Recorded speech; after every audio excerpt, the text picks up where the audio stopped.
औज़ुबिल्लाहिमिनश्शैतानिर्रजीम बिस्मिल्लाहिर्रहमानिर्रहीम। आज हम पढ़ेंगे एंडोप्लाज्मिक रेटिकुलम के बारे में। एंडोप्लाज्मिक रेटिकुलम हमारे पास एक मेन ऑर्गेनेली है जो सेल में प्रेजेंट होती है और बहुत अपना अहम किरदार अदा करती है। सही है, आज हम पढ़ेंगे कि एंडोप्लाज्मिक रेटिकुलम क्या है। अच्छा, एंडोप्लाज्मिक रेटिकुलम, इसकी थोड़ी सी हिस्ट्री है। एंडोप्लाज्मिक रेटिकुलम को डिस्कवर किया था गार्नियर ने, लेकिन इसका जो नेम था वो पोर्टर ने 1945 में एंडोप्लाज्मिक, इसको डिस्कवर गार्नियर ने किया था लेकिन पोर्टर ने इसको एंडोप्लाज्मिक रेटिकुलम का नाम दिया गया था। सही है। एंडोप्लाज्मिक रेटिकुलम हमारे पास क्या है? एंडोप्लाज्मिक रेटिकुलम हमारे पास सेल में एक नेटवर्क है ट्यूब्यूल्स का, चैनल्स का, जो साइटोप्लाज्म में प्रेजेंट होते हैं। सही है, ये in the form of tubules channels में प्रेजेंट होते हैं और ये हमारे पास साइटोप्लाज्म में होते हैं, और न्यूक्लियस के साथ अटैच होते हैं। सही है, फिर भी पढ़ते हैं कि कौन सा टाइप न्यूक्लियस के साथ अटैच है और कौन सा साइटोप्लाज्म के साथ अटैच है, लेकिन ये हमारे पास न्यूक्लियस के साथ अटैच होते हैं। ये in the form of tubules, यानी ऐसे फॉर्म में होते हैं। सही है। अच्छा, ओरिजिनेट कहाँ से हुआ था? हमारे पास एंडोप्लाज्मिक रेटिकुलम कहाँ से इवॉल्व हुए हैं? ये आउटर न्यूक्लियर मेम्ब्रेन से, अभी मैंने बताया कि जो एंडोप्लाज्मिक रेटिकुलम है ये न्यूक्लियस के साथ अटैच है। सही है, ऐसे ये न्यूक्लियस के साथ ऐसे अटैच है। लेकिन तो बात आती है कि ये इवॉल्व कहाँ से हुए, ये कहाँ से ओरिजिनेट हुए?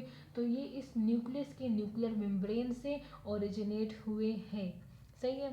अच्छा, इनकी ये फोल्डिंग जो है हम इसको सिस्टर्ना का नाम देते हैं। सही है। तो यहाँ पे एक पॉइंट है कि एंडोप्लाज्मिक रेटिकुलम जो है हमारे पास, ये आरबीसीज और जाइलम टिश्यूज जो है उनमें एंडोप्लाज्मिक रेटिकुलम एब्सेंट होता है। ये एज अ बेसिक पॉइंट था बुक में, तो मैंने आपको बताया कि टेस्ट के लिहाज से टेस्ट में पूछा जा सकता है कि विच आरबीसीज मतलब एंडोप्लाज्मिक रेटिकुलम किस में मिसिंग होता है, तो आरबीसीज में मिसिंग है, जाइलम टिश्यूज में मिसिंग है। अब एंडोप्लाज्मिक रेटिकुलम के हमारे पास दो टाइप्स हैं, rough endoplasmic reticulum, smooth endoplasmic reticulum. Rough अगर हम पढ़ते हैं तो हमारे माइंड में आता है कि इट्स मीन रफ होता है, स्मूथ नहीं है। लाइक ये पेज है, ये हमारे पास स्मूथ है, लेकिन अगर इस पर मैं थोड़े दाने डाल दूँ तो ये ग्रेनुलर हो जाएगा, ये इसमें ग्रेन्यूल्स जैसे, तो ये रफ हो जाएगा। सही है। तो इस तरह हमारे पास एंडोप्लाज्मिक रेटिकुलम जो है, एंडोप्लाज्मिक रेटिकुलम के हमारे पास मतलब पूरा एंडोप्लाज्मिक रेटिकुलम, फिर हमने इसको दो पार्ट्स बनाए हैं। पहला पार्ट जो है वो rough endoplasmic reticulum. Rough endoplasmic reticulum जो है वो हमारे पास न्यूक्लियर मेम्ब्रेन से एवॉल्व हुआ है, यानी ये रफ एंडोप्लाज्मिक रेटिकुलम जो होता है ये हमारे पास न्यूक्लियस के साथ अटैच होता है। ये याद रखें कि रफ एंडोप्लाज्मिक रेटिकुलम ये हमारे पास न्यूक्लियस के साथ अटैच है। तो ये न्यूक्लियस के साथ अटैच है तो ऑब्वियसली ये न्यूक्लियर मेम्ब्रेन से एवॉल्व हुआ है। सही है। अच्छा, ये ग्रेन्यूल्स इसमें प्रेजेंट होते हैं। इसी तरह स्मूथ एंडोप्लाज्मिक रेटिकुलम कहा जाता है कि स्मूथ एंडोप्लाज्मिक रेटिकुलम वो रफ एंडोप्लाज्मिक रेटिकुलम के साथ अटैच होता है। इट्स मीन कि ये smooth endoplasmic reticulum rough endoplasmic reticulum से एवॉल्व हुआ है, ओरिजिनेट हुआ है। ये मैं खुद से नहीं बता रही, ये मैंने बुक में रीड किया है तो ही आपको बता रही हूँ। सही है। स्मूथ एंडोप्लाज्मिक रेटिकुलम ये हमारे पास नॉन ग्रेनुलर होता है, इट्स मीन कि इस पर कोई ग्रेन्यूल्स नहीं होते, ये बिल्कुल स्मूथ होता है। सही है।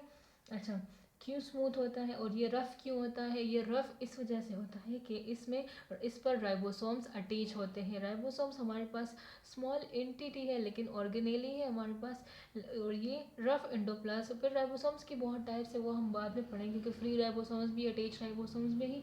जो राइबोसोम्स एंडोप्लाज्मिक रेटिकुलम के साथ अटैच होते हैं वो अटैच राइबोसोम्स कहलाते हैं। ये राइबोसोम जो है रफ एंडोप्लाज्मिक रेटिकुलम के साथ अटैच होते हैं।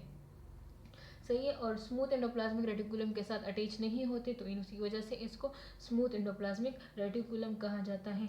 अच्छा, रफ एंडोप्लाज्मिक रेटिकुलम जो होता है ये न्यूक्लियर मेम्ब्रेन के साथ क्लोज होता है, यानी उसके साथ अटैच होता है। अटैचमेंट आर टेम्परेरी, यहाँ पे जो ये अटैचमेंट की बात है कि अटैचमेंट आर टेम्परेरी, ये परमानेंट है, मुझसे गलती हो गई है, ये परमानेंट है। सही है, ये परमानेंट है, सॉरी इट्स माई मिस्टेक, ये परमानेंट है। इस अटैचमेंट का यहाँ पे क्या मतलब है कि राइबोसोम्स की अटैचमेंट की बात हो रही है कि राइबोसोम्स परमानेंट भी अटैच हो सकते हैं और टेम्परेरी भी अटैच हो सकते हैं। अच्छा, ribosomes attach to rough endoplasmic reticulum तो किस चीज़ के साथ, कोई इल्पी चिपकाई थी हमने या फिर किस चीज़ के साथ अटैच थे, तो ये हमारे पास राइबोफोरिन 1 एंड राइबोफोरिन 2, ये हमारे पास दो ग्लाइकोप्रोटीन्स हैं, ये दो ग्लाइकोप्रोटीन्स हैं, इन्हीं की वजह से राइबोसोम्स जो है वो रफ एंडोप्लाज्मिक रेटिकुलम के साथ अटैच होते हैं। इनकी मदद से, ये दो ग्लाइकोप्रोटीन की मदद से ये राइबोसोम्स और राइबोसोम जो है वो रफ एंडोप्लाज्मिक रेटिकुलम के साथ आरईआर के साथ अटैच होते हैं। राइबोफोरिन का जो नेचर है वो ग्लाइकोप्रोटीन है, मैंने बता दिया कि ये ग्लाइकोप्रोटीन्स होते हैं। अच्छा, रफ एंडोप्लाज्मिक रेटिकुलम का एक ही फंक्शन है और बहुत मेन फंक्शन है, वो ये कि प्रोटीन सिंथेसिस। बात आती है कि प्रोटीन सिंथेसिस कैसे करते हैं, तो आप याद रखिए कि राइबोसोम जो है उसे हम कहते हैं फैक्ट्री ऑफ प्रोटीन्स, यानी प्रोटीन की फैक्ट्री। तो अगर राइबोसोम्स रफ एंडोप्लाज्मिक रेटिकुलम के साथ अटैच है तो इट्स मीन वो प्रोटीन सिंथेसिस करेंगे, वो प्रोटीन बनाने में अपना किरदार अदा करेंगे, सही है। सो जो रफ एंडोप्लाज्मिक रेटिकुलम है वो हमारे पास प्रोटीन सिंथेसिस करता है। जो स्मूथ एंडोप्लाज्मिक रेटिकुलम है वो क्लोज टू सेल मेम्ब्रेन, वो सेल मेम्ब्रेन के साथ क्लोज होता है, सही है।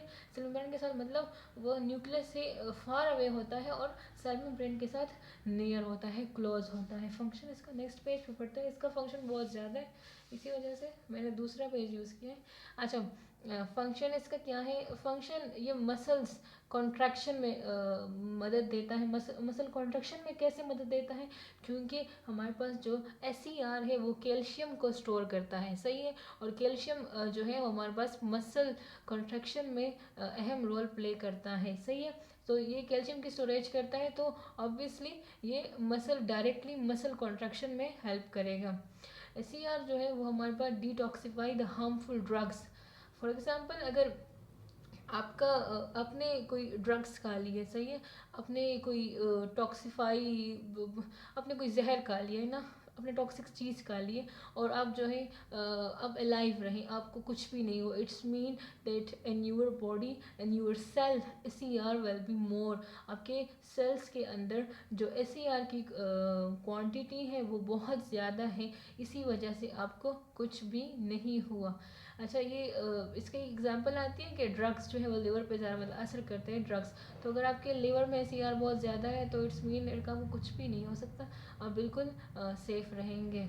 अगर आपके ये कुछ की बॉडी में एसईआर ज़्यादा होता है तो वो ड्रग्स के मुकाबले में या टॉक्सिक चीज़ों के मुकाबले में उनकी बॉडी बहुत अहम रोल प्ले कर सकती है, उन्हें कुछ भी नहीं हो सकता। तो ये डिटॉक्सिफाई द हार्मफुल ड्रग्स।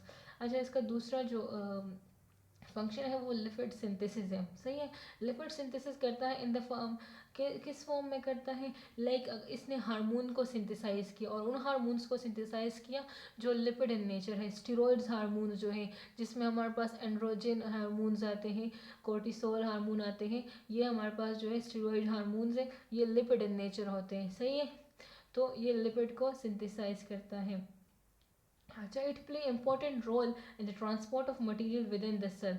अच्छा, ये इम्पोर्टेंट रोल प्ले करते हैं transport of material within the cell. कैसे, ऐसे कि ये हमारे पास स्मूथ एंडोप्लाज्मिक रेटिकुलम है, इनसे अगर न्यूक्लियस से कोई मैसेज आया या फिर कोई मैसेज आया कि आपने अपने सेल में ये काम करना है, सही है, तो ये उससे अपने लिए वेजल्स बना देगा, इससे वेजल्स सिक्रीट होते हैं वही मैसेज को लेके। और ये जो इस वेजल में जो मैसेज होता है या जो चीज़ होती है वो न्यूक्लियस से आती है, so it act as a transport.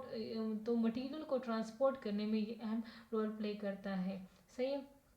It involve in the transmission of impulse, जो इम्पल्स की ट्रांसमिशन है उसमें भी ये अहम किरदार अपना अदा करता है, रोल प्ले करता है, इम्पल्स की ट्रांसमिशन करता है। अच्छा, provide mechanical support to the cell, ये सेल को मैकेनिकल सपोर्ट प्रोवाइड करने में भी हेल्प करता है।